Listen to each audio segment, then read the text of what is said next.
മണി മുതൽ 9 മണി വരെയുള്ള പ്രത്യേക ചർച്ചയാണ്. സിനിമാ മേഖലയിൽ നിന്നും ഉള്ളവരും സർക്കാരിൻ്റെ ഭാഗമായവരും രാഷ്ട്രീയ പ്രവർത്തകരും ഓരോ ഘട്ടത്തിലും ചർച്ചയിൽ പങ്കുചേരുകയാണ്. നിലവിലിപ്പോൾ വനിതാ കമ്മീഷൻ അധ്യക്ഷ പി സതീദേവിയാണ് തുടക്കത്തിലുള്ളത്.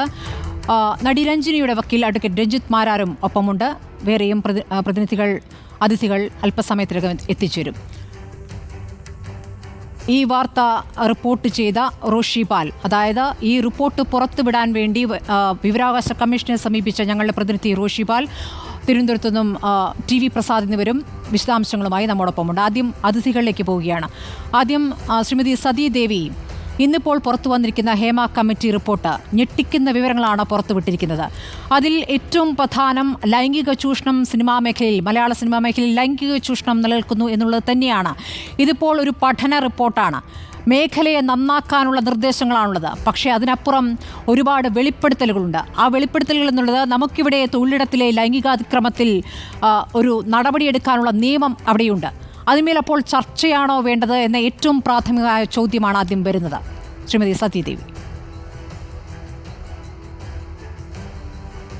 കേരളത്തിലെ സിനിമാ മേഖലയിൽ സ്ത്രീകൾ നേരിടുന്ന പ്രശ്നങ്ങൾ സംബന്ധിച്ച് 2017 വിമൻ ഇൻ സിനിമ കലക്റ്റീവ് എന്ന സംഘടന സർക്കാരിന് മുമ്പാകെ ഒരപേക്ഷയുമായി വന്ന പശ്ചാത്തലത്തിലാണ് ജസ്റ്റിസ് ഹേമയുടെ നേതൃത്വത്തിലുള്ള ഒരു കമ്മിറ്റിയെ സിനിമാ മേഖലയിലുള്ള പ്രശ്നങ്ങൾ പഠിക്കുന്നതിന് വേണ്ടി പഠിച്ച് റിപ്പോർട്ട് സമർപ്പിക്കുന്നതിന് വേണ്ടി ഗവൺമെൻറ് നിയുക്തമാക്കിയിട്ടുള്ളത്.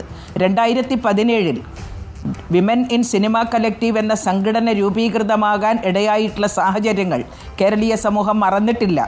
ഒരു പ്രശസ്തയായിട്ടുള്ളൊരു സിനിമാ നടിക്ക് തൻ്റെ യാത്രാവേളയിൽ ഉണ്ടായിട്ടുള്ള ഏറ്റവും അപമാനകരമായിട്ടുള്ള ഒരു അതിക്രമത്തിൻ്റെ പശ്ചാത്തലത്തിലാണ് മലയാള സിനിമയിൽ സ്ത്രീകൾ നേരിടുന്ന പ്രശ്നങ്ങൾ പുറം ലോകം അറിയുന്നത്. അതുകൊണ്ട് തന്നെ വിമൻ ഇൻ സിനിമ കലക്റ്റീവ് 2017 ഗവൺമെൻറ്റിന് മുമ്പാകെ ഒരു അഭ്യർത്ഥനയുമായിട്ട് ചെന്നപ്പോൾ അത് ഗൗരവത്തിലെടുക്കാനും ഒരു കമ്മിറ്റിയെ നിയുക്തമാക്കാനും തയ്യാറായി. 2019 ഹേമ കമ്മിറ്റിയുടെ റിപ്പോർട്ട് ഗവൺമെൻറ്റിന് സമർപ്പിച്ചു. തുടർന്ന് ആ കമ്മിറ്റി ഹേമ കമ്മിറ്റിയുടെ റിപ്പോർട്ടിൽ സജസ്റ്റ് ചെയ്തിട്ടുള്ള റിപ്പോർട്ടിൽ തന്നെ പറഞ്ഞിട്ടുണ്ടായിരുന്നു, ഇത് വ്യക്തികളുടെ സ്വകാര്യത ഹനിക്കുന്ന ഒട്ടേറെ കാര്യങ്ങൾ ഈ റിപ്പോർട്ടിൽ ഉണ്ട് എന്നുള്ളത് കൊണ്ട് അത് റിപ്പോർട്ട് പൂർണ്ണമായിട്ട് പ്രസിദ്ധീകരിക്കപ്പെടുന്ന പക്ഷം അത് ഒട്ടേറെ പ്രശ്നങ്ങൾക്കിടവരുത്തും എന്ന് അന്ന് തന്നെ ഹേമ കമ്മിറ്റിയുടെ റിപ്പോർട്ടിൽ തന്നെ ചൂണ്ടിക്കാണിച്ചിരുന്നു. പിന്നീട് വിവരാവകാശ കമ്മീഷൻ്റെ ഉത്തരവ് പ്രകാരമാണ് റിപ്പോർട്ടിൽ സ്വകാര്യത ഹനിക്കുന്ന തരത്തിലുള്ള പ്രശ്നങ്ങൾ ഉൾക്കൊള്ളിക്കാതെ അല്ലെങ്കിൽ അത് മാറ്റിവെച്ചുകൊണ്ട് റിപ്പോർട്ടിൽ എന്തൊക്കെയാണ് അതിൻ്റെ ഫൈൻഡിങ്സ്, ഹേമ കമ്മിറ്റിയുടെ ഫൈൻഡിങ്സ് എന്തൊക്കെയാണ് റെക്കമെൻഡേഷൻസ്, ഇതൊക്കെ തന്നെ പുറം ലോകം അറിയത്തക്ക വിധത്തിൽ പ്രസിദ്ധീകരിക്കപ്പെടണം എന്ന് വിവരാവകാശ കമ്മീഷൻ്റെ നിർദ്ദേശമുണ്ടായി. ആ വിവരാവകാശ കമ്മീഷൻ്റെ നിർദ്ദേശപ്രകാരം റിപ്പോർട്ട് പുറത്തുവിടുന്നതിന് വേണ്ടി മുന്നോട്ട് വന്നിട്ടുള്ള സാഹചര്യം ഉണ്ടായപ്പോഴാണ് ആ റിപ്പോർട്ട് പുറത്തുവിടാൻ പാടില്ല എന്ന് പറഞ്ഞുകൊണ്ടൊരു നിർമ്മാതാവ് തന്നെ ബഹുമാനപ്പെട്ട കേരള ഹൈക്കോടതിയെ സമീപിച്ചിട്ടുള്ളത്. ഹൈക്കോടതി ഈ കഴിഞ്ഞ ആഗസ്റ്റ് മാസം 13-ാം തീയതി ആ റിപ്പോർട്ട് പ്രസിദ്ധീകരിക്കുന്നതിന് വേണ്ടിയിട്ടുള്ള ഉത്തരവ് പുറപ്പെടുവിച്ചു. തുടർന്ന് ഒരു സിനിമാ നടി ഹേമ കമ്മിറ്റിയുടെ മുമ്പാകെ തൻ്റെ മൊഴി നൽകിയിട്ടുള്ള ഒരു നടി ഈ റിപ്പോർട്ട് പ്രസിദ്ധീകരിച്ചാൽ ഉണ്ടാവുന്ന സ്വകാര്യത ഹനിക്കപ്പെടുന്ന കാര്യങ്ങളിൽ ആശങ്ക പ്രകടിപ്പിച്ചുകൊണ്ട് ഹൈക്കോടതിയിൽ വീണ്ടും ഒരു ഹർജി ഫയൽ ചെയ്തു. ഈ റിപ്പോർട്ട് പ്രസിദ്ധീകരിക്കാൻ ഹൈക്കോടതി നിശ്ചയിച്ചിട്ടുള്ള കാലയളവ് 7 ദിവസമാണ് എന്നുള്ളത് കൊണ്ട് ആ 7 ദിവസം പൂർത്തിയാവുന്ന ഇന്ന് 19-ാം തീയതി റിപ്പോർട്ട് പുറത്തു വന്നിരിക്കുകയാണ്. ഞെട്ടിപ്പിക്കുന്ന രൂപത്തിലുള്ള സംശയകരമാണ്. ശ്രീമതി സതീദേവി, 7-ാം ദിവസത്തിലേക്ക് കാത്തുനിന്നത് തന്നെ ഏറ്റവും സംശയകരമായ കാര്യമാണ്. 7 ദിവസത്തിൽ കാത്തുനിന്നത് തീർച്ചയായിട്ടും ഹേമ കമ്മിറ്റി മുമ്പാകെ മൊഴി നൽകിയിട്ടുള്ളൊരു സ്ത്രീ അവരുടേതായിട്ടുള്ള ആശങ്കകൾ വെച്ചുകൊണ്ട് കോടതിയെ സമീപിച്ചിട്ടുള്ള പശ്ചാത്തലത്തിൽ കോടതിയുടെ യുക്തമായിട്ടുള്ള തീരുമാനത്തിന് വിധേയമായിക്കൊണ്ട് റിപ്പോർട്ട് പുറത്തുവിടുന്നതാണ് നിയമപരമായും ധാർമ്മികമായും ശരിയായിട്ടുള്ളത് എന്നുകൊണ്ടായിരിക്കണം. പക്ഷേ നമ്മുടെ മുന്നിൽ ഉണ്ടായിരുന്ന ഉത്തരവ് എന്നത് വളരെ ക്രിസ്റ്റൽ ക്ലിയർ ആയ ഉത്തരവായിരുന്നു.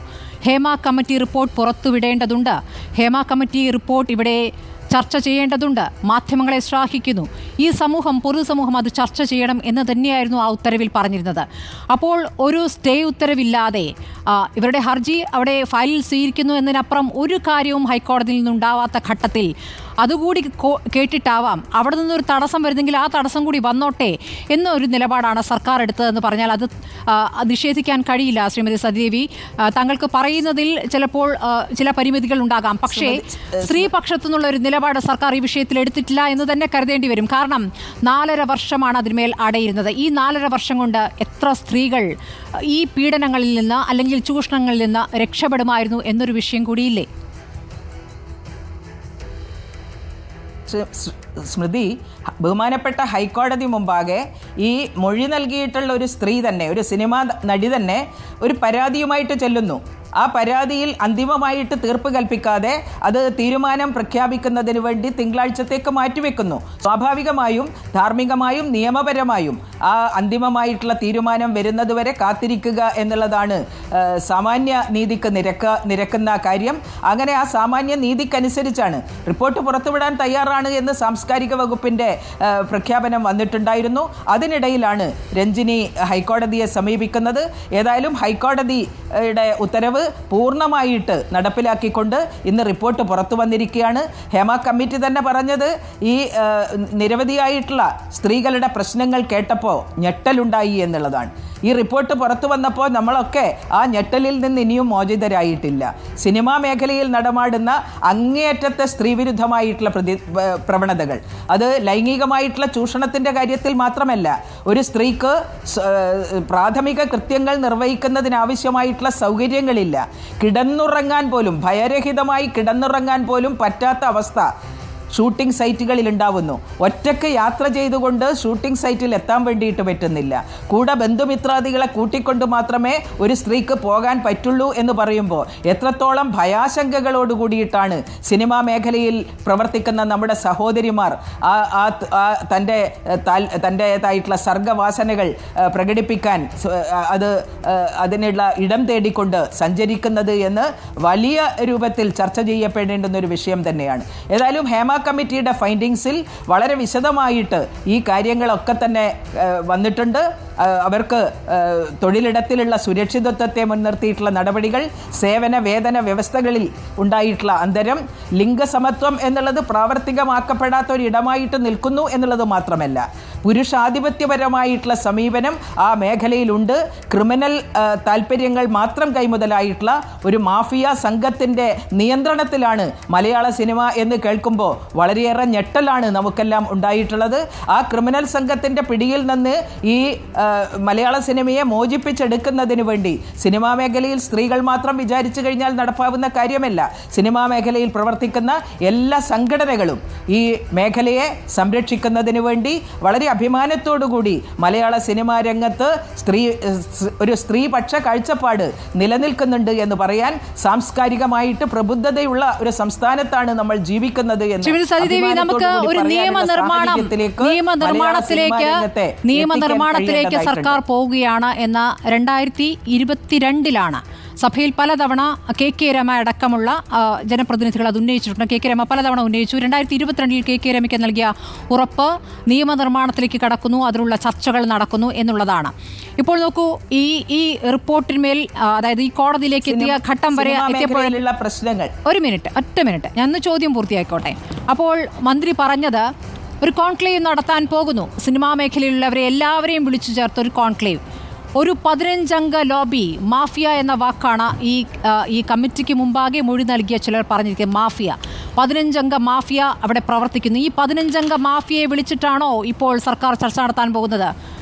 ഇതെങ്ങനെയാണ് അംഗീകരിക്കാനാവുക?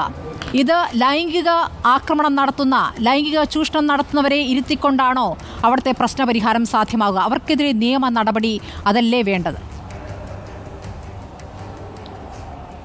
ഗവൺമെൻറ് ഇപ്പോൾ പ്രഖ്യാപിച്ചിട്ടുള്ള കോൺക്ലേവിൻ്റെ രൂപം എന്താണ് എന്ന് എന്നെ സംബന്ധിച്ചിടത്തോളം അറിയില്ല. പക്ഷേ ഹേമ കമ്മിറ്റിയുടെ റിപ്പോർട്ട് പ്രകാരം ഒരു ട്രിബ്യൂണലിൻ്റെ അനിവാര്യത ഹേമ കമ്മിറ്റി ചൂണ്ടിക്കാണിച്ചിട്ടുണ്ട്. ആ ട്രിബ്യൂണൽ അതിൻ്റെ അധികാര പരിധിയിൽ എന്തൊക്കെ കാര്യങ്ങൾ ഉൾപ്പെടാം? സേവന വേതന വ്യവസ്ഥകൾ സംബന്ധിച്ച്, ഭൗതിക സാഹചര്യങ്ങൾ സംബന്ധിച്ച്, സുരക്ഷിതത്വം സംബന്ധിച്ച്, ലിംഗസമത്വം നടപ്പിലാക്കാനുള്ള കാര്യങ്ങളെ സംബന്ധിച്ച്, ഇത്തരം കാര്യങ്ങളിൽ എന്തൊക്കെ തന്നെ ഈ ട്രിബ്യൂണലിൻ്റെ അധികാര പരിധിയിൽ കൊണ്ടുവരാൻ കഴിയും എന്ന് നിയമവിദഗ്ധരുമായിട്ട് ആലോചിച്ചുകൊണ്ട്, സിനിമാ മേഖലയിലുള്ള സംഘടനകളുമായിട്ട് ചർച്ച ചെയ്തുകൊണ്ട് കാര്യങ്ങൾ തീരുമാനിക്കപ്പെടട്ടെ.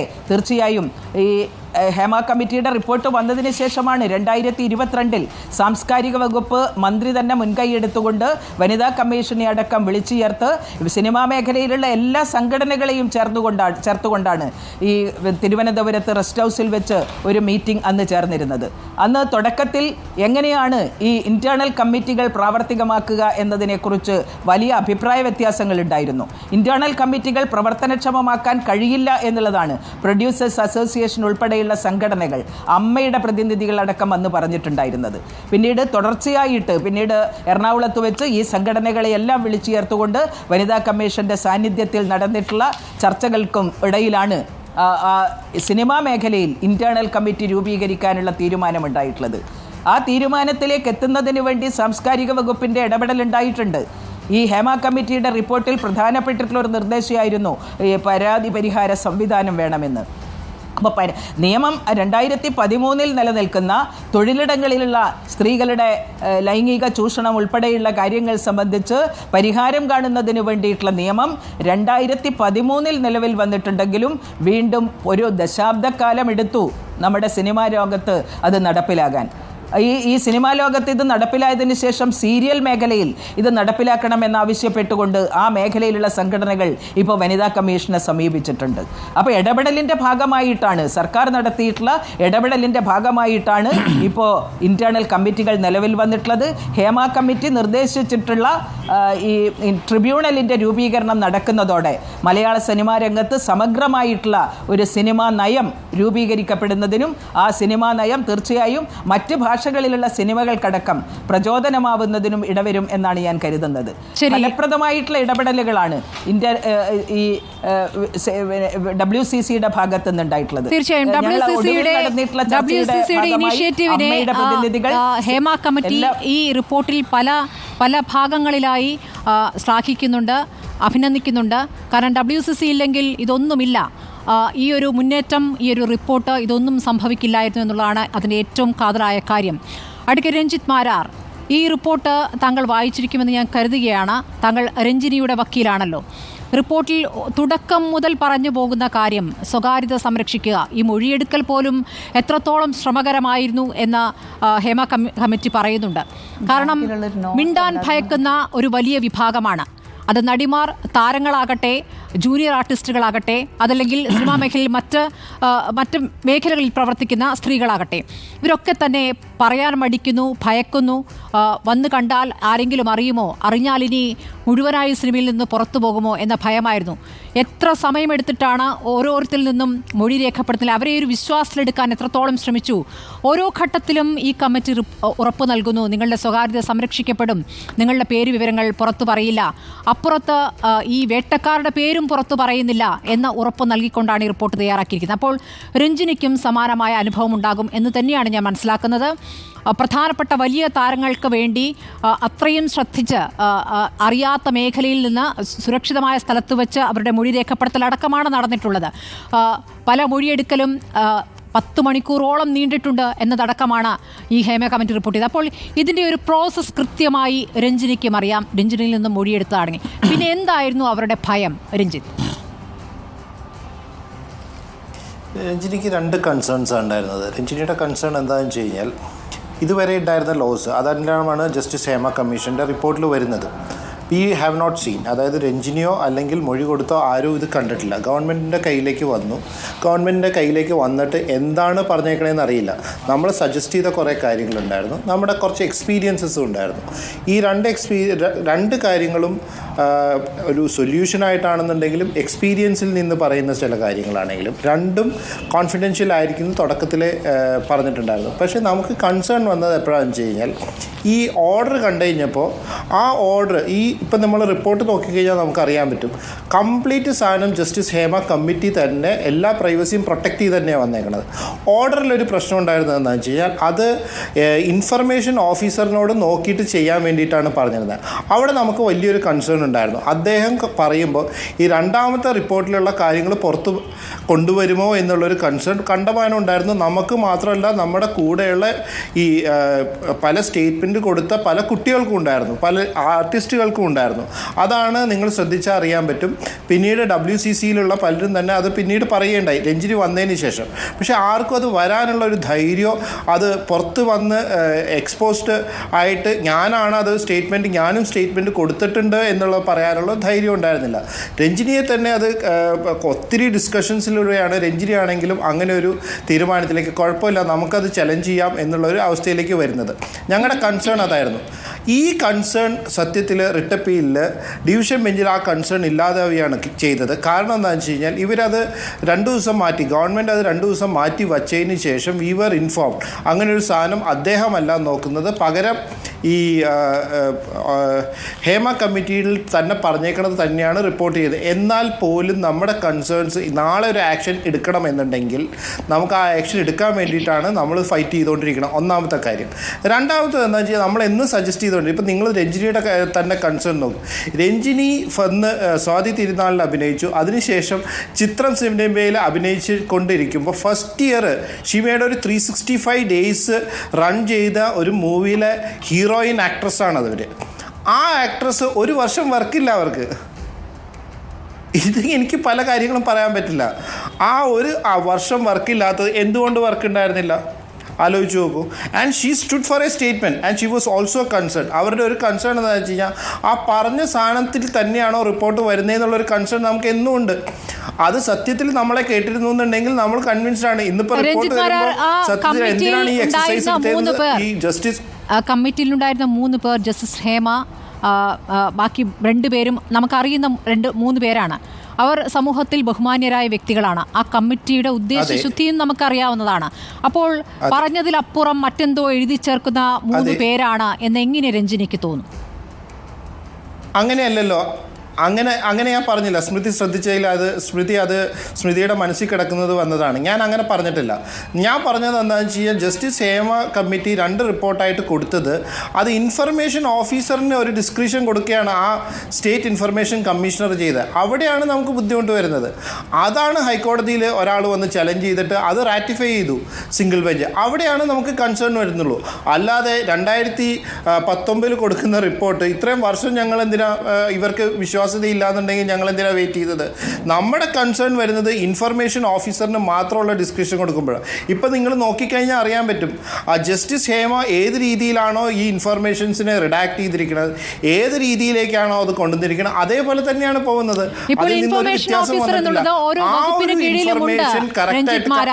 താങ്കൾക്കും അറിയാവുന്നതാണ് ഈ സാങ്കേതികത്വം ലോയിലുള്ളതല്ലേ അത്. അതെ, സാങ്കേതികത്വം മന്ത്രിയും പറയുകയാണ്. പറയണ്ട, കാരണം എന്താ വെച്ചാൽ സ്മൃതി ഒരു മിനിറ്റ് ഒന്ന് പറയണത് കേൾക്കും. എന്നെ വിളിച്ചിരിക്കണം, ഞാൻ പറയണത് കേൾക്കാനും കൂടിയല്ലേ. എല്ലാ ആക്ട് വായിച്ചേക്കും, റൈറ്റ് ടു ഇൻഫർമേഷൻ ആക്ട് വായിച്ച എല്ലാവർക്കും അറിയാം. അത് അറിയില്ലാത്തവരോട് പറയുക ഇൻഫർമേഷൻ ഓഫീസർ ഡിപ്പാർട്ട്മെൻറ്റിലുണ്ടെന്നുള്ളത്. ഈ ഇൻഫർമേഷൻ ഓഫീസർ ഈ ജസ്റ്റിസ് ഹേമ കമ്മിറ്റി പോലെയുള്ള കമ്മിറ്റി എല്ലാ ദിവസവും ഉണ്ടാവുന്നില്ലല്ലോ. അങ്ങനെ വരുന്നത് റൈറ്റ് ടു പ്രൈവസിയുടെ എഫക്റ്റ് ചെയ്യുന്ന കേസുകൾ എല്ലാ ദിവസവും വരുന്നില്ലല്ലോ. അങ്ങനെ വരുന്ന ഇഷ്യൂ ഇത്രയും വർഷം 2000 നിങ്ങൾ തന്നെ പറയുന്നു 5 വർഷം കൊണ്ട് ഞങ്ങൾക്ക് കൺസേൺ ഇല്ല, അല്ലെങ്കിൽ ആർക്കും കൺസേൺ ഇല്ല. ഞങ്ങൾക്ക് കൺസേൺ ഇല്ല. എന്തുകൊണ്ടാണ് കൺസേൺ ഇല്ലാത്ത? 5/7/2024 വരുന്ന ഓർഡർ വരുമ്പോഴാണ് ഞങ്ങൾക്ക് കൺസേൺ വരുന്നുള്ളൂ. അതാരാ ചലഞ്ച് ചെയ്യുന്നത്? അദ്ദേഹത്തിന് ചലഞ്ച് ചെയ്യാനുള്ള എന്ത് ലോക്കൽ സ്റ്റാൻഡേർഡ്? നമ്മളാണ് അതിൽ വന്നിട്ട് ഞങ്ങളുടെ ഒരു കൺസേൺ ഉള്ളത് എന്താ വെച്ച് കഴിഞ്ഞാൽ ഇൻഫർമേഷൻ ഓഫീസറിന് കൊടുക്കുമ്പോൾ അദ്ദേഹം എന്ത് പബ്ലിഷ് ചെയ്യും, എന്ത് പബ്ലിഷ് ചെയ്യില്ല എന്നുള്ളതൊക്കെ വരുന്നത്. We are happy today. കാരണം എന്താ വെച്ചാൽ ആ റിപ്പോർട്ട് നോക്കിക്കഴിഞ്ഞ് കഴിഞ്ഞാൽ 2-3 പേരുടെ ഐഡൻറ്റിറ്റി അതിൽ വെളിവാകും. ഞങ്ങളുടെ ഐഡൻറ്റിറ്റി വരുന്നില്ല, നമ്മളെന്താ പറഞ്ഞതെന്ന് പോലും വരുന്നില്ല. മാത്രമല്ല നമ്മൾ കൊടുത്ത സജഷൻസ് എല്ലാം കറക്റ്റായിട്ട് വന്നിട്ടുമുണ്ട്. We had been always mooting for an entertainment tribunal. എൻ്റെ അനുഭവത്തിൽ തന്നെ ഞാൻ നടത്തിയ കേസുകൾ നിങ്ങൾ നോക്കിക്കഴിഞ്ഞാൽ നെറ്റിൽ നോക്കുക, എവിടെ നോക്കിക്കഴിഞ്ഞാൽ ഇതെടുത്ത് നോക്കൂ. ബോഡി ഡബിളിൻ്റെ കേസ് കറക്റ്റായിട്ട് ജസ്റ്റിസ് ഹേമ കമ്മിറ്റി മെൻഷൻ ചെയ്തിട്ടുണ്ട്. ബോഡി ഡബിൾ പോലത്തെ കേസുകൾ എത്രയോ സംഭവങ്ങൾ ഉണ്ടായിട്ടുണ്ട്. എത്ര കേസുകളിൽ നമുക്ക് കോമ്പൻസേഷൻ മേടിച്ചു കൊടുക്കാൻ വേണ്ടിയിട്ട് ഏത് ഫോറത്തിൽ പോവും? സൂട്ട് ഫയൽ ചെയ്ത് നമ്മൾ ക്രിമിനൽ കേസ് കൊടുത്തിട്ടാണ് പലതും സെറ്റിൽ ചെയ്യിപ്പിച്ചിട്ടായിരുന്നിരുന്നത്. എൻ്റർടൈൻമെൻറ്റ് ട്രിബ്യൂണൽ വരണമെന്നുള്ളത് നമ്മുടെ ആവശ്യമായിരുന്നു. അതാണ് ഇന്ന് ഇത് അംഗീകരിച്ചത്. ഇനി രണ്ടാമത്തെ കാര്യം, നിങ്ങൾ ആ പാരഗ്രാഫ് 268 എടുത്തിട്ടൊന്ന് വായിച്ചു നോക്കൂ. പാരഗ്രാഫ് 268 നിങ്ങൾ തന്നെ സെലിബ്രേറ്റ് ചെയ്ത് നിങ്ങൾക്ക് കണ്ടമാനം കൊണ്ടാടിയ ഒരു വ്യക്തിയല്ലേ അതിലുള്ളത്. ആ കൊണ്ടാടിയ വ്യക്തിനെ കുറിച്ച് 268 എന്താ പറയണമെന്ന് നോക്ക്. We cannot believe A thing which she has അട്ടേർഡ് എന്നാണ് പറഞ്ഞേക്കണേ. അങ്ങനെയുള്ള ഒരാളെ വിശ്വസിക്കാൻ പോലും, അങ്ങനെയുള്ളവരും ഉണ്ടായിരുന്നു ഈ കൂട്ടത്തിൽ. അതായിരുന്നു ഞങ്ങളുടെ കൺസേൺ ഉണ്ടായിരുന്നത്. ആ റിപ്പോർട്ട് വരുമ്പോൾ നമുക്കറിയില്ലല്ലോ, നമ്മൾ ഇന്നിപ്പോൾ എല്ലാ കാര്യങ്ങളും പറയുന്നു, നമുക്ക് ഭാവിയിൽ വരുന്നതോ അത് എന്താണ് വരാൻ പോകുന്നതെന്നുള്ള അറിയില്ല. അപ്പോൾ ഞങ്ങൾ കൺസേൺഡ് ആവണ്ടേ? ഒരു റെസ്പോൺസിബിൾ ഇൻഡിവിജ്വൽ എന്നുള്ള നിലയ്ക്ക് കൺസേൺ ആവുകയല്ലേ വേണ്ടത്? അതിനുവേണ്ടി ഫൈറ്റും ചെയ്തുകൊണ്ടിരിക്കുക. ഇന്നും നമ്മുടെ റിട്ട് പെറ്റീഷൻ പെൻഡിങ് ഉണ്ട്. എന്തിനാണ് റിട്ട് പെറ്റീഷൻ പെൻഡിങ് ഉള്ളത്? We will necessarily change it. ഞങ്ങൾ ഇത് ഇംപ്ലിമെൻറ്റ് ചെയ്യുന്നത് വരെ വി വിൽ ഫൈറ്റ് ഇറ്റ്. അതാണ് അവർക്ക് വേണ്ടി. She is also a law graduate. It's not as if she has been an artist. 6 വർഷം അവർ അഭിനയിച്ചുകൊണ്ടിരുന്നു. 6 വർഷത്തിന് ശേഷം she left this thing for completing her law graduation. പുറത്തുപോയി പഠിച്ചിട്ട് വന്നവരാണ്. She's a Singapore person. അവിടുന്ന് വന്ന ഒരാളല്ലേ. We will fight it. അതിനുവേണ്ടി തന്നെയാണ് നമ്മൾ ചെയ്യുന്നത്. We will make sure that this is done.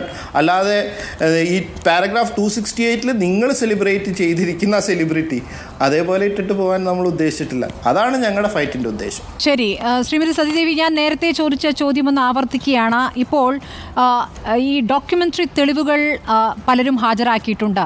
Voice ക്ലിപ്പുകളുണ്ട്, അതല്ലാത്ത ദൃശ്യങ്ങളുള്ള തെളിവുകളുണ്ട്, മെസ്സേജുകളുണ്ട്. ഇതൊക്കെ തന്നെയും ഒരു പരാതി നൽകുന്ന മട്ടിലുള്ള തെളിവുകളാണ്.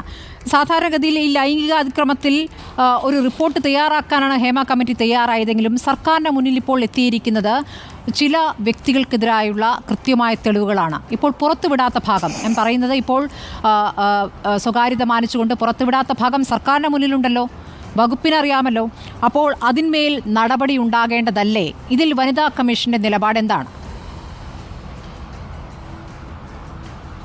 ഈ സ്വകാര്യത മാനിച്ചുകൊണ്ട് റിപ്പോർട്ടിൻ്റെ ചില ഭാഗങ്ങൾ പേജ് പ്രത്യേകമായിട്ട് റെഫർ ചെയ്തുകൊണ്ടാണ് പറഞ്ഞിട്ടുള്ളത്. ആ ഭാഗങ്ങൾ പുറത്തുവിടാൻ പാടില്ല എന്ന് ബഹുമാനപ്പെട്ട കേരള ഹൈക്കോടതി തന്നെ നിർദ്ദേശിച്ചിട്ടുള്ള പശ്ചാത്തലത്തിലാണ് ഹൈക്കോടതിയുടെ അനുസരിച്ചാണ് ഇപ്പോൾ റിപ്പോർട്ട് പുറത്തു വന്നിട്ടുള്ളത്. അതിൽ കൂടുതലായിട്ടുള്ള കാര്യങ്ങൾ എന്തൊക്കെ പുറത്ത് പറയണം എന്നുള്ളത് തീർച്ചയായും ആ സ്വകാര്യത, ഇപ്പോൾ ശ്രീമതി രഞ്ജിനി ഉൾപ്പെടെയുള്ള ആളുകൾ താൻ കമ്മിറ്റി മുമ്പാകെ പറഞ്ഞിട്ടുള്ള തൻ്റെ സ്വകാര്യതയെ ബാധിക്കുന്ന പ്രശ്നങ്ങൾ പുറം ലോകം അറിയരുത് എന്നുള്ള താല്പര്യം അവർക്കുണ്ടായിരുന്നു. എന്തൊക്കെ തരത്തിലുള്ള കാര്യങ്ങളാണ് റിപ്പോർട്ടിൻ്റെ ഭാഗമായിട്ട് വരിക, ഞാൻ കൊടുത്തിട്ടുള്ള നിർദ്ദേശങ്ങൾ വരുമോ എന്നുള്ള ആശങ്കയാണ് അവർക്കുണ്ടായിരുന്നത് എന്നാണ് അവരുടെ അഭിഭാഷകൻ ഇവിടെ പറഞ്ഞിട്ടുള്ളത്. സ്വാഭാവികമായും ഈ കമ്മിറ്റി മുമ്പാകെ മൊഴി നൽകിയിട്ടുള്ള മുഴുവൻ ആളുകൾക്കും ആശങ്കയുണ്ടാകും. ഇന്ന് നിലനിൽക്കുന്ന നിയമ സംവിധാനം അനുസരിച്ച് ഒരു സ്ത്രീക്ക് അവർ തൊഴിലിടത്തിൽ നേരിട്ടിട്ടുള്ള ഏതെങ്കിലും പ്രശ്നം സംബന്ധിച്ച് അവർക്ക് പരിഹാരം തേടേണ്ടതുണ്ടെങ്കിൽ തീർച്ചയായിട്ടും അതിനാവശ്യമായിട്ടുള്ള നിയമ നടപടികൾ അവർക്ക് സ്വീകരിക്കാം. ഹേമ കമ്മിറ്റിയുടെ ഈ ഫാക്ട് ഫൈൻഡിങ് സംബന്ധിച്ച് വല്ല അഭിപ്രായങ്ങളും തുടർന്ന് പറയണമെങ്കിൽ അവർക്ക് സ്വീകരിക്കാവുന്നതാണ്. ഒരു വ്യക്തി അത്തരത്തിലുള്ള ആവശ്യത്തെ മുൻനിർത്തി കോടതിയെ സമീപിക്കുന്നതിന് വേണ്ടി ഇവിടെ നിയമം അനുവദിക്കുന്നുണ്ട്. അങ്ങനെ സമീപിച്ചു കഴിഞ്ഞാൽ തീർച്ചയായിട്ടും അങ്ങനെ സമീപിക്കുന്ന സ്ത്രീയോടൊപ്പം വനിതാ കമ്മീഷൻ ഉണ്ടാകും. ഈ പരാതിക്കാർ എങ്ങനെ ഭയത്തോടും ആശങ്കയോടും കൂടി കാര്യങ്ങൾ ഹേമ കമ്മിറ്റിയുടെ മുന്നിൽ പറഞ്ഞു എന്നുള്ളത് നമ്മുടെ മുന്നിൽ യാഥാർത്ഥ്യമാണ്. അപ്പോൾ അവർക്ക് സ്വാഭാവികമായും പോലീസിലേക്ക് പരാതി നൽകുക എന്നല്ല ഉദ്ദേശം. അതിന് അവർക്ക് ധൈര്യവുമില്ല. അപ്പോൾ പോലീസിലേക്ക് ഇപ്പോൾ ഒരു പരാതി പോയിട്ടുണ്ട്. യൂത്ത് കോൺഗ്രസിൻ്റെ അബിൻ വർക്കി പരാതി നൽകിയിട്ടുണ്ട് DGPക്ക്. അങ്ങനെയെങ്കിൽ നിയമ നടപടികളിലേക്ക് കടക്കേണ്ടി വരില്ലേ? അല്ല, നിയമ നടപടികൾ വേണമോ എന്ന് തീരുമാനിക്കേണ്ടുന്നത് ഈ അതിക്രമങ്ങൾക്കിരയായിട്ടുള്ള അല്ലെങ്കിൽ പരാതി നേരിട്ട് അനുഭവിച്ചിട്ടുള്ള പ്രശ്നങ്ങൾ അനുഭവിച്ചിട്ടുള്ള സ്ത്രീകളാണ്. അവരാണ് പരാതിപ്പെടേണ്ടത്. അവർക്ക് തീർച്ചയായിട്ടും നിയമ സംവിധാനത്തെ സമീപിക്കാൻ കഴിയും. അത് അങ്ങനെ സംവിധാനത്തെ സമീപിക്കുന്ന പക്ഷം അവർക്കാവശ്യമായിട്ടുള്ള പരിരക്ഷ ഉറപ്പുവരുത്താൻ, അവർക്കാവശ്യമായിട്ടുള്ള സൗകര്യങ്ങൾ ചെയ്തു കൊടുക്കാൻ ആവശ്യപ്പെടുന്ന പക്ഷം തീർച്ചയായിട്ടും വനിതാ കമ്മീഷൻ അവരോടൊപ്പം ഉണ്ടാവും. അത് ആ പരാതിക്കാരികളായിട്ടുള്ള സ്ത്രീകൾ തന്നെയാണ് പറയേണ്ടത്. മറ്റേതെങ്കിലും സംഘടനക്കല്ല അതിൽ അഭിപ്രായം പറയാൻ നിയമപരമായിട്ടുള്ള അവകാശമുള്ളത്. പക്ഷേ വിടരുത് എന്നാണ് ആഗ്രഹമെങ്കിൽ, താങ്കൾക്കും അറിയാം ഈ ഹേമ കമ്മിറ്റിക്ക് മുന്നിലേക്ക് തന്റെ സ്വകാര്യത പരിരക്ഷിക്കപ്പെടണം എന്ന് ആഗ്രഹിക്കുന്ന, സ്വകാര്യത എന്നതിനപ്പുറം ജോലിയുടെ സുരക്ഷിതത്വമാണ് ഏറ്റവും പ്രധാനപ്പെട്ട പ്രശ്നം. എത്ര പേടിച്ചും ശ്രദ്ധിച്ചുമാണ് ഇവർ പോയി മൊഴി നൽകിയത്, എത്ര ആശങ്കപ്പെട്ടാണ് ഇവർ മൊഴി നൽകിയത്, എത്ര വിശ്വാസത്തിലെടുത്ത ശേഷമാണ് ഇവർക്ക് എന്തെങ്കിലും ഒന്ന് തുറന്നു പറയാനുള്ള ധൈര്യമുണ്ടായത്. ഇതൊക്കെ ഹേമ കമ്മിറ്റി റിപ്പോർട്ടിൽ തുടക്കത്തിലേ പറയുന്നു. ശ്രീമതി സതിദേവി, നിങ്ങൾ പോലീസിലേക്ക് പോകൂ, കംപ്ലയിൻറ്റ് കൊടുക്കൂ, നടപടി ഉണ്ടാകും എന്നീ ഘട്ടത്തിൽ പറഞ്ഞാൽ അവർക്ക് എവിടെ നിന്നാണ് ആ ധൈര്യം? വേറെ ഒരു മേഖലയാണ്, വേറെ ഒരു സംവിധാനമാണ്. അത് പൊളിച്ചെഴുതണമെങ്കിൽ ഈ 15 പേരെ, ഈ 15-അംഗ മാഫിയ സംഘത്തെ നിലയ്ക്ക് നിർത്തണമെങ്കിൽ എന്തു ചെയ്യാൻ പറ്റുമെന്നുള്ളതാണ് ചോദ്യം. തീർച്ചയായും സർക്കാർ അതിനാവശ്യമായിട്ടുള്ള നടപടികൾ സ്വീകരിക്കട്ടെ. ആരാണ് ഈ 15-അംഗ കമ്മിറ്റി, അല്ലെ 15-അംഗ സംവിധാനം, ഏത് തരത്തിലാണ് അവർ, എങ്ങനെയാണ് മലയാള സിനിമയെ കൈയടക്കാൻ വേണ്ടി ശ്രമിക്കുന്നത്, അതിൽ ആരൊക്കെ ഉണ്ട് എന്നുള്ള കാര്യമൊക്കെ തന്നെ അന്വേഷണത്തിൻ്റെ ഭാഗമായിട്ട് പുറത്ത് വന്നു കഴിഞ്ഞാൽ തീർച്ചയായിട്ടും അവർക്ക് എതിരായിട്ട് നടപടികൾ സ്വീകരിക്കാം. ഇത് റിപ്പോർട്ടിൽ തന്നെ പറഞ്ഞിട്ടുള്ളത് അത്തരം കാര്യങ്ങളെക്കുറിച്ച് പുറത്ത് പറയാൻ പാടില്ല എന്നാണ്. ജസ്റ്റിസ് ഹേമ കമ്മിറ്റി തന്നെ ആ അഭിപ്രായം ഈ റിപ്പോർട്ട് നൽകുന്ന സമയത്ത് പറഞ്ഞിട്ടുണ്ട്. ബഹുമാനപ്പെട്ട ഹൈക്കോടതിയും ഇപ്പോൾ സ്വകാര്യത ഹനിക്കുന്ന വിധത്തിൽ റിപ്പോർട്ടിൻ്റെ പരാമർശങ്ങൾ ഉണ്ടാവരുത് എന്ന് പറഞ്ഞിട്ടുണ്ട്. വിവരാവകാശ കമ്മീഷനും അതുതന്നെയാണ് പറഞ്ഞത്. അതുകൊണ്ടാണ് ഞാൻ പറഞ്ഞത്, ഇനി ഈ റിപ്പോർട്ടിൽ വന്നിട്ടുള്ള കാര്യങ്ങൾ കമ്മിറ്റിക്ക് മുമ്പാകെ, ഹേമ കമ്മിറ്റിക്ക് മുമ്പാകെ മൊഴി കൊടുത്തിട്ടുള്ള ഏതെങ്കിലും സ്ത്രീക്ക് അതൊരു പരാതിയായിട്ട് തൻ്റെ പ്രശ്നത്തിന് പരിഹാരം കാണാൻ ഇനിയും നടപടികൾ സ്വീകരിക്കേണ്ടതുണ്ട് എന്ന് അവർക്ക് അഭിപ്രായമുണ്ടെങ്കിൽ അവർക്ക് സമീപിക്കാൻ കഴിയും എന്നാണ് ഞാൻ പറഞ്ഞിട്ടുള്ളത്. അല്ലാണ്ട് പൊടുന്നനവേ ഇവരിങ്ങനെയൊക്കെ പറഞ്ഞിട്ടുണ്ട് എന്നുള്ള, അവരിങ്ങനെ മൊഴി നൽകിയിട്ടുണ്ട്, ഇത് ഇന്നയാളായിരിക്കും, ഇന്നയാൾക്കെതിരായിട്ടായിരിക്കും എന്ന് ഊഹിച്ചുകൊണ്ട് ഊഹാപോഹത്തിന്റെ പേരിൽ നടപടികൾ സ്വീകരിക്കുന്നതിന് പകരം കക്ഷികൾക്ക് ഡിജിറ്റൽ തെളിവുകൾ ഉണ്ടെങ്കിൽ, മറ്റ് അനുബന്ധ തെളിവുകൾ ഉണ്ടെങ്കിൽ അവർക്ക് തെളിവുകൾ കമ്മിറ്റിക്ക് മുമ്പാകെയുണ്ട്. സ്വാഭാവികമായിട്ടും അവർക്ക് മുന്നോട്ട് വരാമല്ലോ. ഇപ്പോൾ കമ്മിറ്റിയുടെ അത് സർക്കാരിന് സ്വമേധയാ നടപടിയെടുക്കാൻ കഴിയുന്ന ഒരു കാര്യമായിട്ട് എനിക്ക് തോന്നുന്നില്ല. അവരുടെ സ്വകാര്യതയ്ക്ക് ഭംഗമുണ്ടാകരുത് എന്ന് ഒരു സ്ത്രീ ആഗ്രഹിക്കുന്ന പക്ഷം അത് തീർച്ചയായിട്ടും അവരുടെ സ്വകാര്യത ഹനിക്കാത്ത വിധത്തിൽ മാത്രമേ കൈകാര്യം ചെയ്യാൻ വേണ്ടി പാടുള്ളൂ.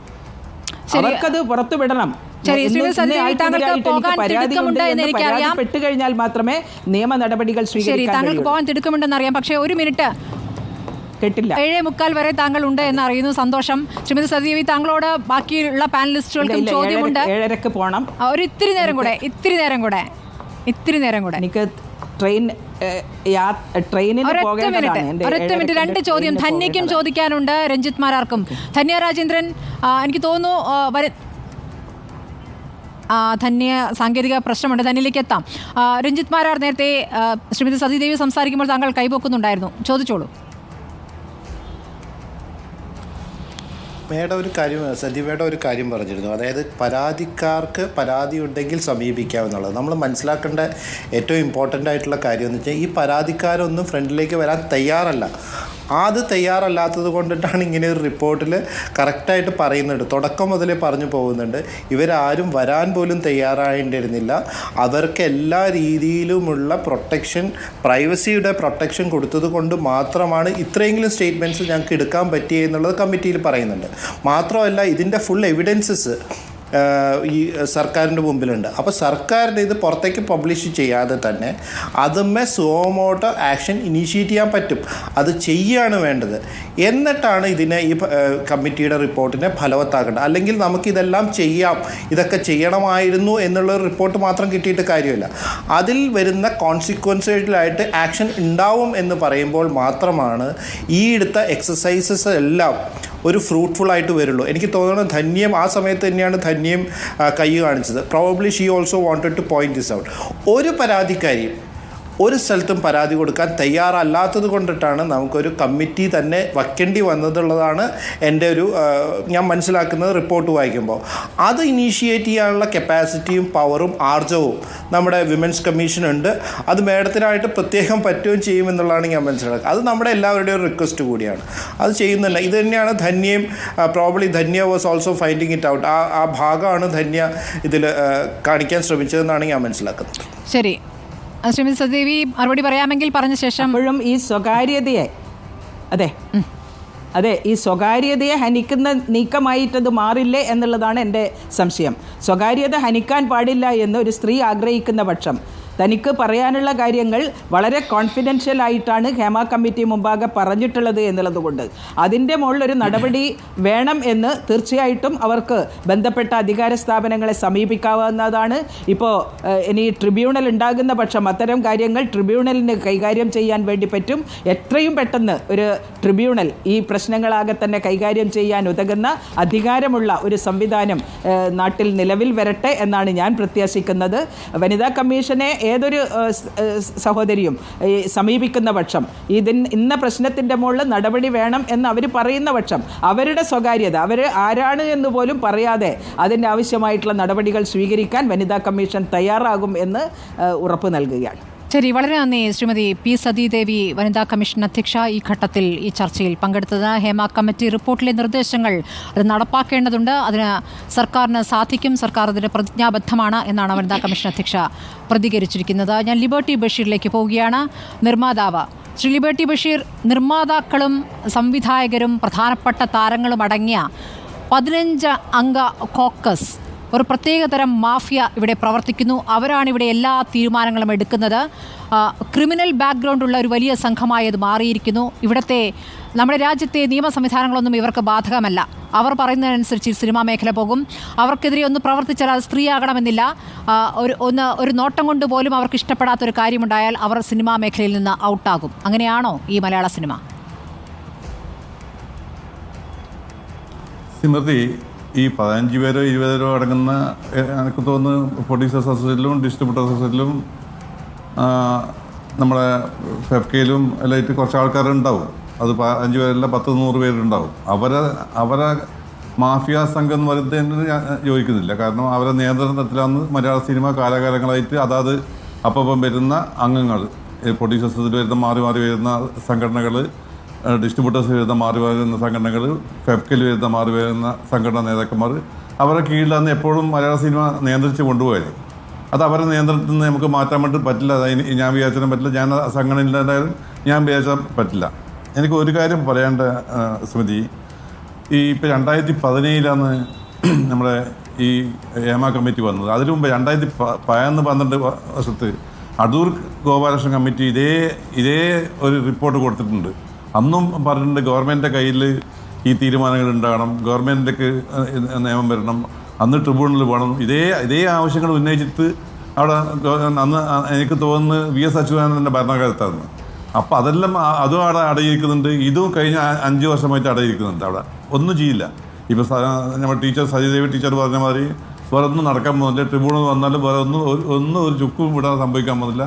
കാരണം നമുക്കിവിടെ പ്രൊഡ്യൂസേഴ്സിന് ആവശ്യമുള്ള പോലെ തന്നെ ഗവൺമെൻറ്റിനും അമ്മയെന്ന സംഘടനയിലും എല്ലാതെ പ്രൊഡ്യൂസേഴ്സിൻ്റെ ആൾക്കാർക്ക് ആവശ്യമുള്ള അതേ തുല്യമായിട്ട് ഗവൺമെൻറ്റിനും അമ്മയിലുള്ള പല അംഗങ്ങളെയും പല സംഘടനത്തും പല ആവശ്യങ്ങൾക്കും അവർ ഉപയോഗിക്കുന്നുണ്ട് ഗവൺമെൻറ്. അപ്പോൾ അവർക്കെതിരായിട്ടൊന്നും ഒരു നടപടി വർഷങ്ങളായിട്ട് നമ്മൾ മറുപടി കൂട്ടുന്നതെന്ന് നമുക്ക് തിയേറ്ററുകാർക്കായാലും പല പ്രൊഡ്യൂസേഴ്സിനും പല ഡിസ്ട്രിബ്യൂട്ടേഴ്സിനും ആവശ്യം ഗവൺമെൻറ്റിൻ്റെ അധീനത്തിൽ ഈ സിനിമ വരണമെന്നാണ്. അത് ഇപ്പോൾ എന്തുവരെ കളിച്ചു കഴിഞ്ഞാലും മലയാള സിനിമയിൽ ഗവൺമെന്റിന് ഇടപെടാൻ പറ്റില്ല, ഒന്നുമില്ല. ശ്രീ ലിബർട്ടി ബഷീർ, ഇപ്പോൾ ഏറ്റവും പ്രധാനപ്പെട്ട പരാതിയായി വന്നിരിക്കുന്നത് സിനിമാ മേഖലയിലെ ലൈംഗിക ചൂഷണമാണ്. സിനിമയിലേക്കൊന്ന് പ്രവേശിക്കണമെങ്കിൽ തന്നെ ലൈംഗിക താല്പര്യങ്ങൾക്ക് വഴങ്ങിക്കൊടുക്കണം, അത് അംഗീകരിക്കണം, സഹകരിക്കാത്തവരെ തുടക്കത്തിലെ അങ്ങ് പുറന്തള്ളും. ഈ സഹകരിക്കുന്നവർക്ക് പ്രത്യേക കോഡ് ഭാഷ കൊണ്ടൊരു പേര് കോഡ് ഭാഷയിലാണത് പറയുന്നത്. അങ്ങനെ സഹകരിക്കുന്ന മാത്രം മതി ഈ സിനിമയിൽ എന്ന തീരുമാനത്തിലേക്ക് എത്തുന്നു, അല്ലാത്തവരെ പുറന്തള്ളുന്ന സാഹചര്യം. ഇതാണോ യഥാർത്ഥത്തിൽ നടക്കുന്നത്? സിമിതി, ഇത് 5 വർഷം മുമ്പേ കൊടുത്ത മൊഴിയാന്ന്. 5 വർഷത്തിന് ശേഷം പല മാറ്റങ്ങളും മലയാള സിനിമയിൽ ഉണ്ടായിട്ടുണ്ട്. ഇപ്പോൾ 5 വർഷം മുമ്പേ കൊടുത്ത ഇതെല്ലാം കറക്റ്റാന്ന്. ഹേമ കമ്മീഷൻ എഴുതിയല്ല, ഞാൻ 5-6 ദിവസത്തോളം അവിടെ ഹേമ കമ്മീഷന് മുമ്പ് പോയിട്ട് മൊഴി കൊടുത്ത വ്യക്തിയാണ്. അവിടെ അവരെഴുതിയ എല്ലാ കാര്യങ്ങളും അക്ഷരമതി ശരിയാണ്. അന്നും 5 കൊല്ലവും ആ പ്രീവിയസ് 5 വർഷത്തിന് മുമ്പായിട്ട് കൊടുത്ത മൊഴികളാണ് ഇപ്പോൾ ഈ പിന്നെയും 5 വർഷത്തിന് ശേഷം വന്നിട്ടുള്ളത്. ഈ വർഷങ്ങൾ ഇത്രയും ഒരു മാറ്റം ഉണ്ടാകാതെ 5 വർഷം മുമ്പ് കൊടുത്ത മൊഴിയിൽ ഒരു നടപടിയും സർക്കാർ ഒന്നും എടുത്തിട്ടുമില്ല. പിന്നെ എന്ത് മാറ്റമുണ്ടായെന്നാണ് താങ്കൾ പറയുന്നത്? താങ്കൾ പറയുന്ന ഒരു കാര്യം ശരിയായിരിക്കും, പുതുതലമുറയിലെ ഒരു വിഭാഗം സിനിമാ മേഖലയിലേക്ക് എത്തിയിട്ടുണ്ട്, അവർ മറ്റൊരു സമീപനം എടുക്കുന്നുണ്ട്. പോസിറ്റീവായ ചില കാര്യങ്ങളും ചിലരെങ്കിലും ഈ മൊഴികളിൽ പറയുന്നുണ്ട്. ചിലരുണ്ട് ബഹുമാനത്തോടെ കൂടി പെരുമാറുന്നവർ, ബഹുമാന്യരായ ചില വ്യക്തികൾ, വിരലിലെണ്ണാവുന്ന വ്യക്തികൾ. അതെ, അപ്പോൾ അവിടെ ഇപ്പം വരുന്ന പുതിയ തലമുറയിലൊന്നും അങ്ങനത്തെ നിങ്ങൾ വിചാരിക്കുന്ന ഒരു തരത്തിലുള്ള സമിതി വിചാരിക്കുന്ന ഒരു തരത്തിലൊന്നും ഇവരെ ഗുണ്ടായിസോ ഒന്നും നടക്കില്ല. അവർ തിരിച്ച് മറുപടി പറയുന്ന അവസ്ഥയിലാണ് ഫീമെയിൽസ് ആയാലും മെയിലായാലും എല്ലാം പറയുന്നത്. ഈ പഴയ തലമുറയിലുള്ള ആൾക്കാർ ഇപ്പം പഴയ മാ തന്നെ ഉള്ളത്. അവർക്കെതിരായിട്ട് ഒരു നടപടിയൊന്നും ഈ ഗവൺമെൻറ് കൊടുക്കാൻ പോകുന്നില്ല. ഈ ഹേമ കമ്മീഷനിലെ ഈ വേറെ പുതിയൊരു കമ്മിറ്റി വെച്ച് കഴിഞ്ഞാലും ഗവൺമെൻറ് നടപടി എടുക്കില്ല. ഇതൊക്കെ ശരി തന്നെയാണ്. ഇതെല്ലാം 5 വർഷം മുമ്പേ നടന്നത് 100% വാതിലിൽ മുട്ടുന്നതും മറ്റുള്ള നമ്മളെല്ലാം ലൊക്കേഷനിൽ കണ്ടു. നമ്മൾ ഇരിക്കുന്ന ലൊക്കേഷനിൽ നമ്മൾ ഹോട്ടലിൽ താമസിക്കുന്നതിനും ഉണ്ടാവില്ല, എല്ലാത്തിലും ഉണ്ടാവും. അതിൽ നമ്മളിപ്പോൾ ഒരു പ്രൊഡക്ഷൻ എക്സിക്യൂട്ടീവിനെ വെക്കുന്നത് ഇതെല്ലാം നിയന്ത്രിക്കാൻ വേണ്ടിയിട്ടാണ്. അയാൾ രാത്രി ആകുന്ന സമയത്ത് ലഹരിയും പല ഉണ്ടാകാനും അപ്പം വാതിൽ മുട്ടും ഇതെല്ലാം നടക്കുന്നതാണ്. അത് കാലാകാലങ്ങളായിട്ട് പല ലൊക്കേഷനിലും നടന്നുകൊണ്ടിരിക്കുന്നതാണ്. പക്ഷെ അതിനെല്ലാം ഇപ്പം കഴിഞ്ഞ 4-5 വർഷമായിട്ട് ഒരു ശമനം ഉണ്ടായിട്ടുണ്ട്. ഒരു മുഴുവനായിട്ട് മാറിയില്ല, ഒരു ശമനം ഉണ്ടായിരുന്നു മാത്രമേ ഞാൻ പറയാൻ പറ്റൂ. ശരി ദീപാനിൽ, ഇതിലിപ്പോൾ കോൺഗ്രസിൻ്റെ പ്രതികരണം വന്നു കഴിഞ്ഞിരിക്കുന്നു. 4.5 വർഷത്തിലെ നിശബ്ദത അത് ക്രിമിനൽ കുറ്റമാണ് എന്ന്. പക്ഷേ അപ്പോഴും ഈ സമ്മർദ്ദത്തിൻ്റെ പുറത്തായാലും ആ റിപ്പോർട്ട് പുറത്തു വന്നു എന്നുള്ളത് വിപ്ലവകരമായ കാര്യം തന്നെയാണ്. ഒന്നുമില്ലെങ്കിൽ തുറന്നു കാട്ടപ്പെട്ടു എന്നൊരു യാഥാർത്ഥ്യം അവിടെ നിൽക്കുകയാണല്ലോ. ഇനിയിപ്പോൾ പ്രവർത്തിച്ചേ തീരൂ എന്നൊരു സമ്മർദ്ദം കൂടി ഉണ്ടല്ലോ. അപ്പോൾ അതിനെ എങ്ങനെ കാണുന്നു? ഞാൻ വളരെ അത്ഭുതത്തോടു കൂടിയാണ് ബഹുമാനപ്പെട്ട വനിതാ കമ്മീഷൻ അധ്യക്ഷയുടെ വാക്കുകൾ ശ്രദ്ധിച്ചത്. സ്ത്രീകളാണ് സിനിമാ മേഖലയിൽ, സിനിമാ ഇൻഡസ്ട്രിയിൽ ഏറ്റവും അധികം പീഡനം അനുഭവിക്കുന്നത് എന്ന് തുറന്നു കാട്ടുന്ന ഒരു റിപ്പോർട്ടാണ് കിട്ടിയത്. തീർച്ചയായിട്ടും ഈ ഒരു റിപ്പോർട്ട് ഈ ഒരു കമ്മിറ്റിയെ നിയമിച്ചിട്ട് ഇപ്പോൾ 7 വർഷമാകുന്നു. 2 വർഷങ്ങൾക്ക് ശേഷം അവർ റിപ്പോർട്ട് സമർപ്പിക്കുന്നു. അത് കഴിഞ്ഞപ്പോൾ 5 വർഷമാകുന്നു.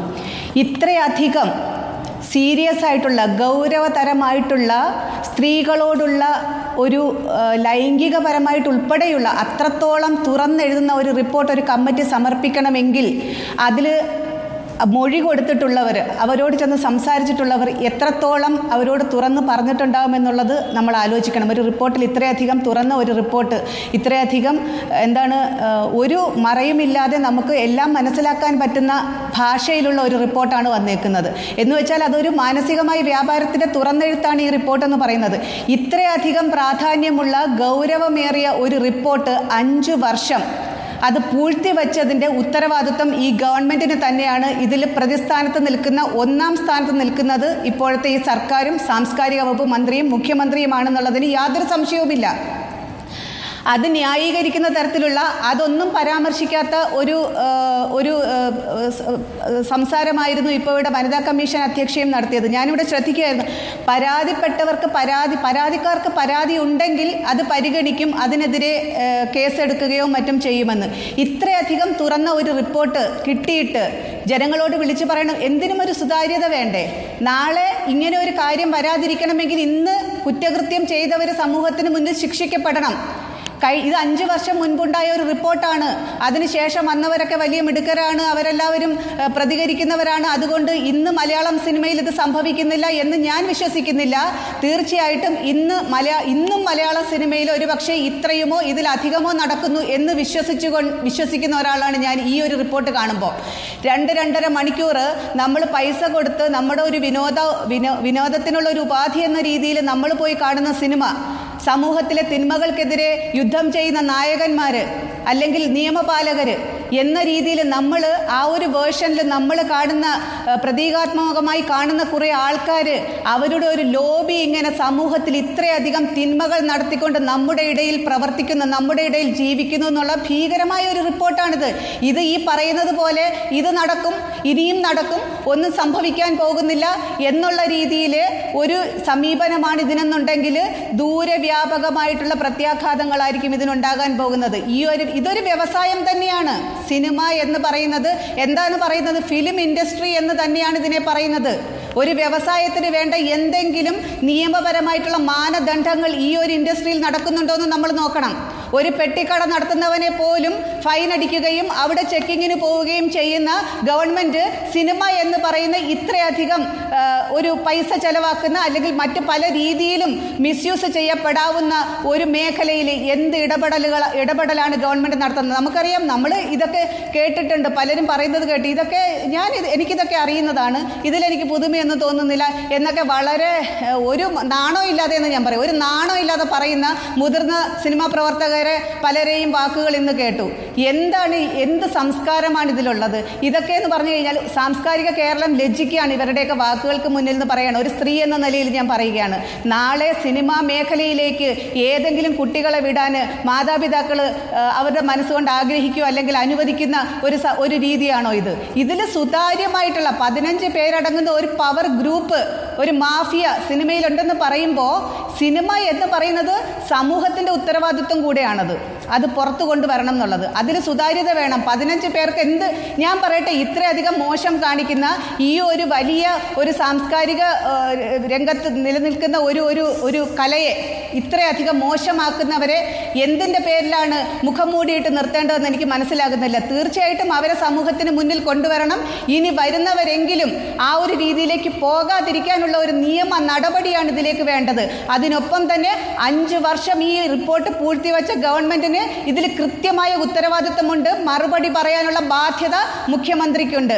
ഒരു പെൺകുട്ടി ഒരു യുവ സിനിമാ നടി വഴിയിൽ വെച്ചിട്ട് വാഹനത്തിൽ വെച്ച് പീഡിപ്പിക്കപ്പെട്ടതുമായിട്ട് ബന്ധപ്പെട്ടാണ് ഈ ഒരു പ്രശ്നങ്ങളെല്ലാം പുറത്തു വരുന്നതും അല്ലെങ്കിൽ ഇങ്ങനെ ഒരു സ്റ്റെപ്പിലേക്ക് പോകുന്നതുമൊക്കെ. ഇതിനിടയ്ക്ക് നമ്മൾ പൊതുവേ സാധാരണക്കാരായ ജനങ്ങളൊക്കെ പറയാറുണ്ട്, സിനിമാ മേഖല എന്ന് പറയുമ്പോൾ ഇതുപോലെ പല കാര്യങ്ങളും ഉണ്ടെന്ന് പറയുമ്പോൾ നമ്മൾ പറയാം അതൊക്കെ ഗോസിപ്പിംഗ് ആണ്, അല്ലെങ്കിൽ അങ്ങനെയൊന്നും ഉണ്ടാവില്ല, ഉണ്ടോ ഇല്ലയോ എന്ന് നമുക്കറിയില്ല, ആധികാരികതയില്ല എന്നൊക്കെ പറയും. എല്ലാ ഫീൽഡും പോലെ തന്നെയാണ് സിനിമാ ഫീൽഡും എന്നൊക്കെ പറയുന്നെങ്കിലും ഇത്രയും ആധികാരികമായിട്ടുള്ളൊരു റിപ്പോർട്ട് 2 വർഷം ഇത്രയധികം പ്രമുഖരായിട്ടുള്ള ഒരു ജസ്റ്റിസ് ഹേമയെ പോലുള്ള ഒരു പ്രഗത്ഭയായിട്ടുള്ള ഒരു വനിത നേതൃത്വം നൽകിയ ഒരു റിപ്പോർട്ട് ഇത്രയധികം ഈ ഒരു മേഖലയിലെ അത്യാചാരം, അതായത് എന്താ പറയുക, ക്രിമിനലിസത്തിനെ തുറന്നു കാണിക്കുമ്പോൾ എന്ത് ലാഘവത്തോടെയാണ് ഈ ഗവൺമെൻറ് അതിനെ കണ്ടതെന്നാണ് ഈ 5 വർഷം ഇത് പൂഴ്ത്തി വെച്ച്. എന്ത് പഠിക്കാനാണ് ഇത് വെച്ചുകൊണ്ടിരുന്നത്? അത് കുറെ കൂടെ എൻകറേജ് ചെയ്ത് കൊടുക്കാനോ? 2 വർഷം മെനക്കെട്ട് റിപ്പോർട്ട് ഉണ്ടാക്കി കൊടുത്തിട്ട് അത് മടക്കി വെച്ച് എന്ത് സന്ദേശമാണ് ഈ ഗവൺമെൻറ് സിനിമയിലുള്ളവർക്ക് കൊടുത്തത്? അപ്പോൾ ഈ റിപ്പോർട്ട് വന്നാലും എന്ത് വന്നാലും കുഴപ്പമില്ല, ഗവൺമെൻറ് ആരെയോ സംരക്ഷിക്കുന്നു, അവർക്ക് താല്പര്യമുള്ളവരെ സംരക്ഷിക്കുന്നു. ഈ രീതിയിൽ പോവുക ഇത് പൊതുജനങ്ങൾ കൂടെ ആവശ്യപ്പെടുന്ന ഒരു കാര്യമാണ്. കാരണം ഞങ്ങൾ സാധാരണക്കാരായ ജനങ്ങൾ പൈസ കൊടുത്ത് എൻ്റർടൈൻമെൻറ്റിന് വേണ്ടി കാണുന്ന 2-2.5 മണിക്കൂർ പോയിരുന്ന് കാണുന്ന ഒരു കലാ ഉപാധി, അത് മാന്യമായിരിക്കണം അതിൽ നടക്കുന്നത് എന്നുള്ളതിന് നമുക്ക് എല്ലാവർക്കും ഉത്തരവാദിത്വമുണ്ട്. മറ്റു തൊഴിൽ മേഖലകളെ പോലെയല്ല സിനിമാ മേഖലയിൽ മനുഷ്യാവകാശ ലംഘനങ്ങളാണ് നടക്കുന്നത് എന്നതിൻ്റെ തെളിവുകളാണ് പുറത്തു വന്നിരിക്കുന്നത്. വസ്ത്രം മാറാനുള്ള സംവിധാനമില്ല, ഒന്ന് മൂത്രമൊഴിക്കാനുള്ള സംവിധാനമില്ല, ഭക്ഷണം മര്യാദയ്ക്ക് ലഭിക്കുന്നില്ല, എന്തൊക്കെ കാര്യങ്ങളാണ് പറഞ്ഞു കേൾക്കുന്നത്.